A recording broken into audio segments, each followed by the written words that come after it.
Hi guys, I'm Dimension Jumper, and today I'm going to be doing a sort of impression of my thoughts and feelings of Nintendo's latest Direct that they released yesterday. But the reason I didn't do it yesterday because the time that it was released in England was at 11 at night, and yeah, so I wanted to do it today.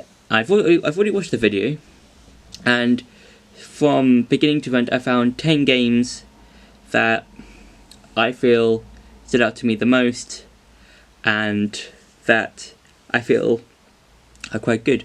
So for first one is Overwatch. Now this is the first game to be shown in the Direct, and I think this is kind of a good time, sort of ish, to have Overwatch on the Switch because like I think it's like a lot of people who didn't play Overwatch or doesn't have a console other than the Switch should probably enjoy the game when it does come on the Switch.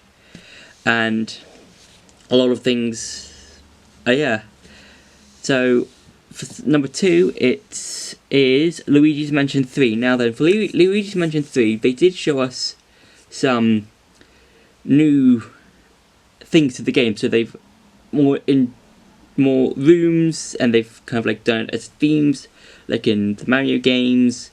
So you've got a desert room, you've got a disco room, you've got multiple rooms that I kind of enjoyed to look through and adventure through, and I did get the game. So for number 3 is Pokemon Sword and Shield. Now what we were shown in the trailer or the Direct is basically 2 new Pokemon and some features. So the 2 new Pokemon we were shown was this ghost type called Polteageist. Now it's a Pokemon that can make tea, and it's a ghost inside a teapot thing. It's nice, and its ability is weak armor, so its speed, from what I've seen in the trailer, or part is that its speed rises or something. And the second Pokemon, I think it's called Cramleot. I've completely forgotten the name, but it's a water flying type, and its move that I like, that it's quite cool. One of the moves that it uses, Surf or Waterfall, depends on. It's 2 of those moves, but if you use one of them, is that when it uses Waterfall or Surf, it can catch a fish. And then its special ability, or one of its abilities, is called Gulp Drill or something, and because basically like a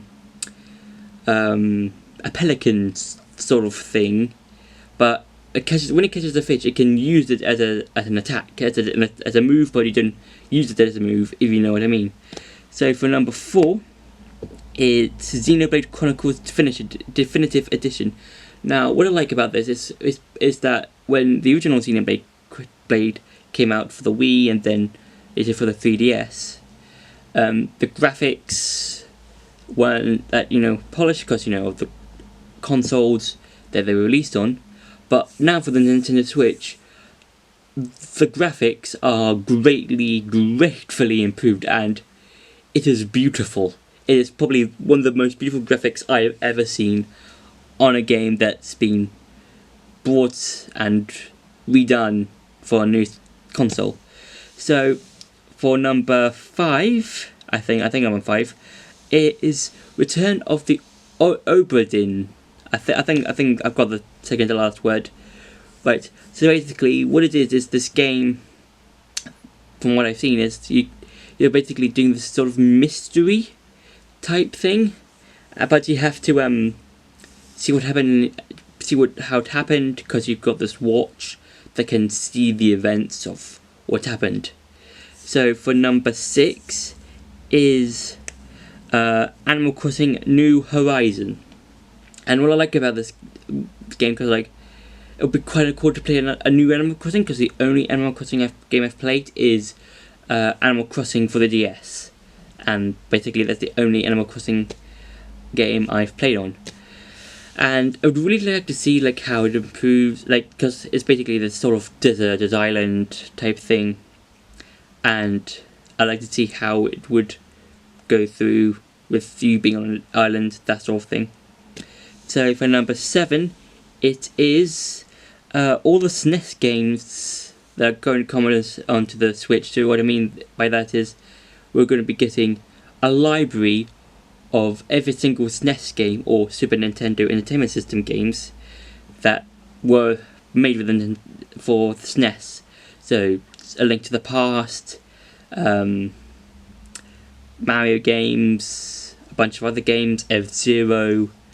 So yeah, number 8 or 9, I think I'm on 8, is Mario and Sonic at the Tokyo Olympics.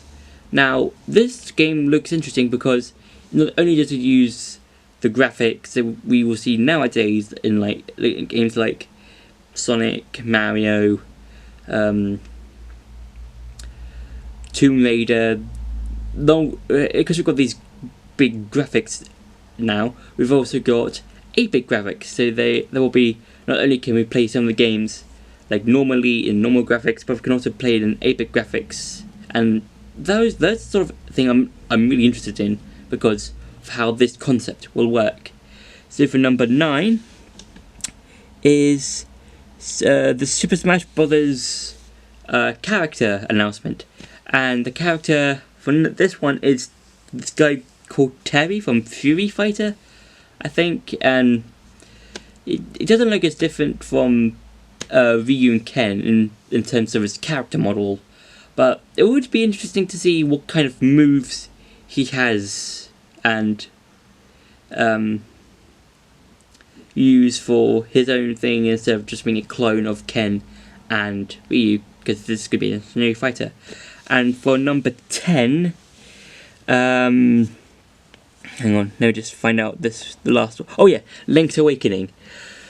Forgot about that. Yeah, Link's Awakening. So, Link's Awakening is going to be a remake of the classic Link's Awakening, but it's kind of like a sort of like Play-Doh-y, but not the same sort of texture Play-Doh.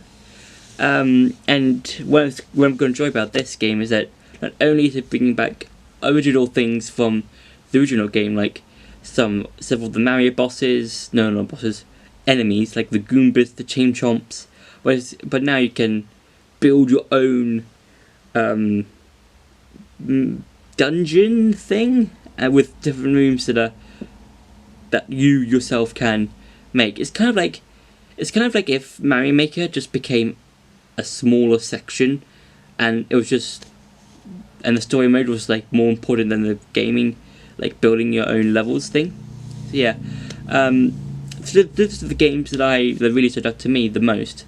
But what I would have liked is that we could have got like some games that were in development but kind of got a bit more of a story or a bit more of an announcement sort of thing. So like Breath of the Wild 2, I would have liked it if we had a little bit of story, not a huge amount, just sort of like a little bit of like flashbacks with a bit of over the voiceovers, so that we could like at least know a little bit, not a huge amount, just a little bit of what's going on in the world and how Gandalf became a sort of mummified monk guy. So yeah, that's been my reaction sort of Nintendo's latest Direct. Don't forget to like, share, and subscribe, and see you in the next video.